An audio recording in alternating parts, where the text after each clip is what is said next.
we are going to get to kick things off here. And going to keep this hand.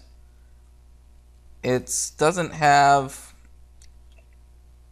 any ramp spells just yet, but we have a lot of those types of cards in our deck, and we hopefully this Anger of the Gods is good. And we do have a Scapeshift, which is one of our main win conditions, and there's a Sakura. As we were just talking about ramp cards, here's one of them, right on time for our second turn. So our opponent is sacrificing a Scalded Tarn here in response to our Sakura. So, alright, it's coming into play on tap. That means the Steam Vents is into play on tap. That means no Spell Snare is going to get cast right now. And we can actually, we don't need to sacrifice this necessarily, but since our opponent played a Jace, we might as well, because we're not going to be able to get through damage with our Sakura. And we know we're up against a Grixis control deck of some nature, some sort. I think we want to just go for a mountain here.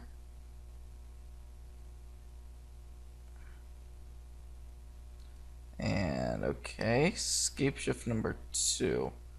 Well, I think we want to cast the Anger of the Gods just to get this Jace off the table. And we're really just playing the waiting game at this point. The nice thing about Anger of the Gods is our opponent can't rebuy that Jace with something like a Colligan's Command. Although, interesting. So here's a Deceiver Exarch. Wasn't necessarily expecting this one. So this seems to indicate the possibility of a Kiki combo deck. Huh.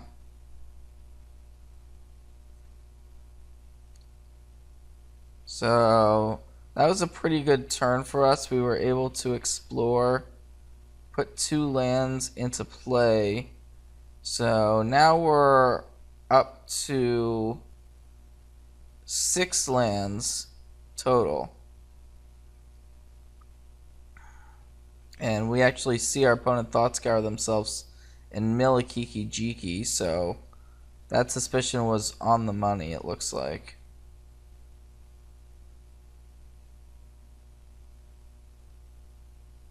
And there's a Primeval Titan, so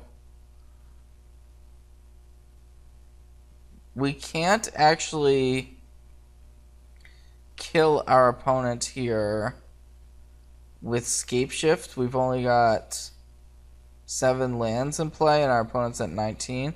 It would still be good here if it resolves, but I think we want to go for a Primeval Titan.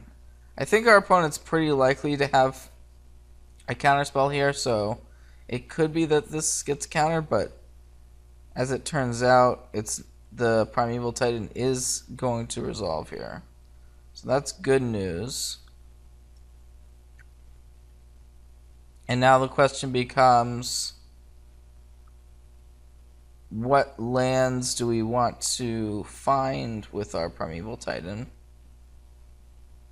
So there's a reasonable argument for getting 2 mountains here so we can start dealing 3 damage immediately, but I think we want the second Valakut, and then might as well just get a Stomping Grounds as our other land.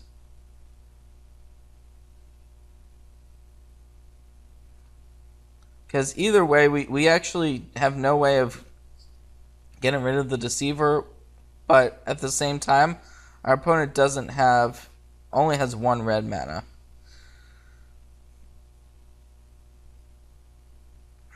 So Shivan Reef, that represents the second red. But if we are able to untap here, we've got so many different things that we can do. Double Valakut in play. Don't really see... Okay, so it actually looks like a Gristlebrand got milled, so it could be that our opponent also has Goryo's Vengeance to Goryo's Vengeance back the Kiki. But that's not gonna happen right now, which is good news. So I think we want to just go to combat here.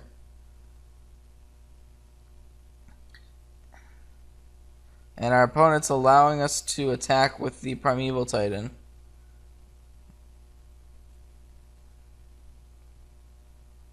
So, just going to go ahead and get another Valakut.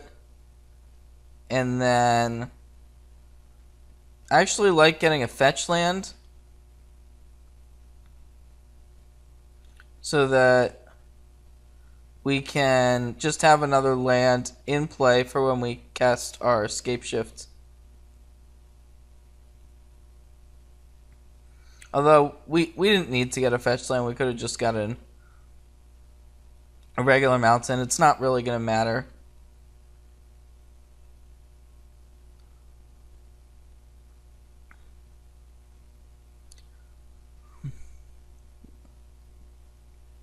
So, yep, the Scapeshift is going to resolve. We don't really need to do too much, and our opponent's just going to concede here.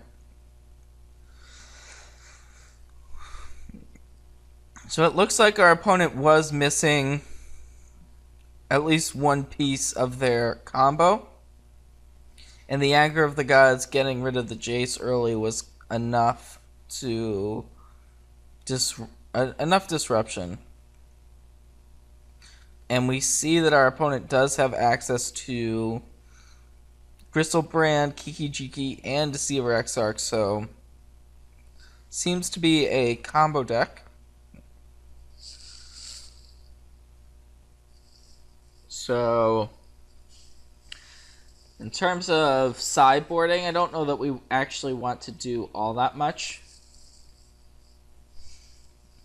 Anger of the Gods is one of our weaker cards. I think we could board those out, even though it was fine here in our last game.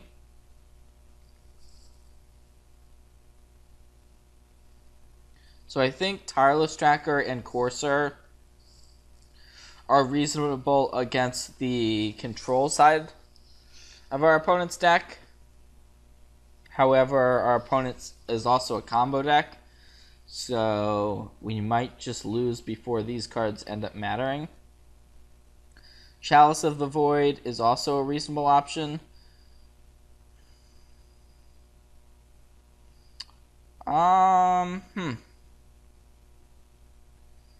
Alright, let's go with the more grindy elements. We saw Faithless Looting as a 1-mana spell, but we didn't see anything. We saw Bolt, I think, as well, but the real cards we want to counter are our opponent's 2-mana spells, which is going to be more difficult to do with Chalice. Although, I think we can give it a try. So we'll board out a couple Calney Heart Expeditions, because once we Chalice on 2, it's going to shut off a lot of our spells too, and Calney Heart Expedition is one of the spells that it shuts off. So, alright, we got a 5-lander here. Gonna try it. Unfortunately, we cannot suspend the Search for Tomorrow on turn 1. And so here's the Faithless Looting, as mentioned earlier, as one of the 1-mana spells we did see. And it looks like our opponent's playing a hybrid between the Kiki Deceiver combo and then a Gristlebrand Through the Breach deck. We see it Through the Breach getting discarded, and since we drew this Windswept Heath here,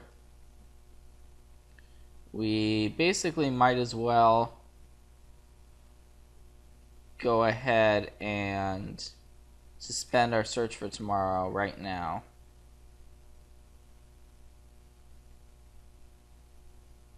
So the fact that our opponent didn't discard a creature is pretty good news. So it looks like our opponent's probably digging for something like a Goryo's Vengeance or a big creature.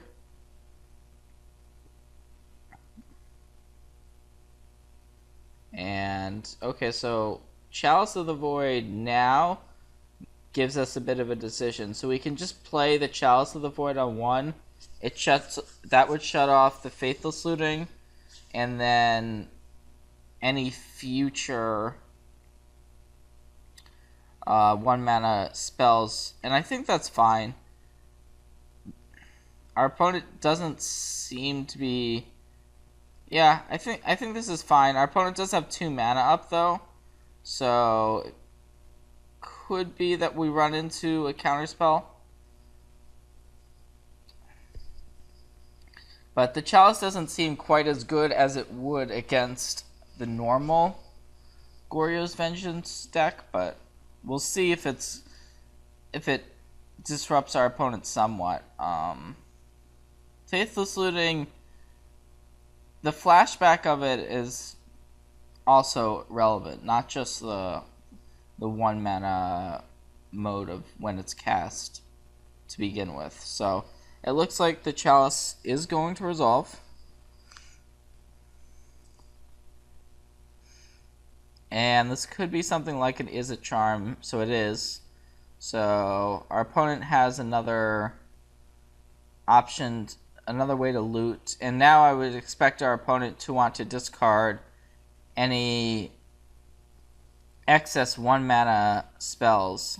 It looks like 2 Collective Brutalities are actually the discard, so we now know that our opponent has that card as well in their deck. And Collective Brutality is a card that is becoming more popular, and so I wonder if our opponent probably just top decked the Thought Scour and that happens. I mean, sometimes you have a Chalice of the Void and you're not necessarily, you're thinking about, oh, it's going to counter my Faithless Looting, and then you don't think about it's also going to counter the Thought Scour. And we just saw that interaction, so we're a bit flooded, but this Tireless Tracker could potentially help get us out of that. And yeah. So our opponent's still a little ways away from being able to Through the Breach us, which is good.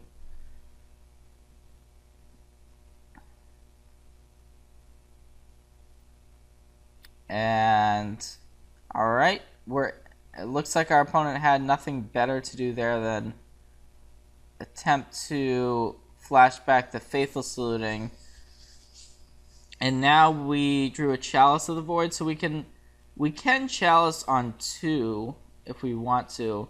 It will shut off some of our stuff, but it seems like it could be worth it here.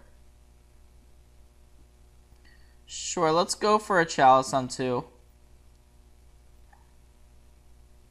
That's going to shut off, even though we haven't actually seen Goryo's Vengeance in our opponent's deck, we suspect it. And our opponent doesn't seem to fully appreciate how good our Chalice is, or yeah, may not be thinking about it, but it's good we boarded in the 2 that we did board in.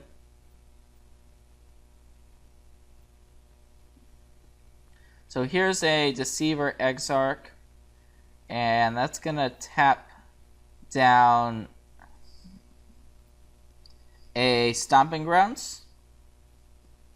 which is fine because we have another green source in hand, but it is going to mean we can't cast a Titan.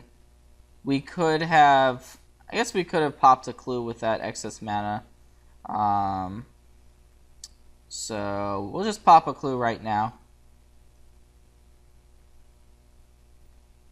We actually did draw Summoner's Pact, so our opponent's pretty fortunate that they were able to make that play. We can still cast Summoner's Pact on this board through our 2 Chalices.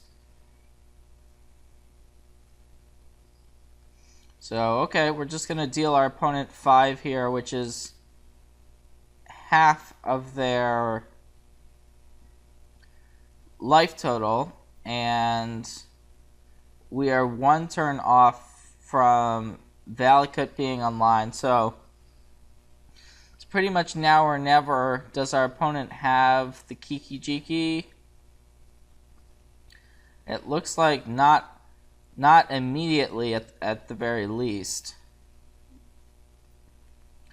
So we can Summoner's Pact for Titan.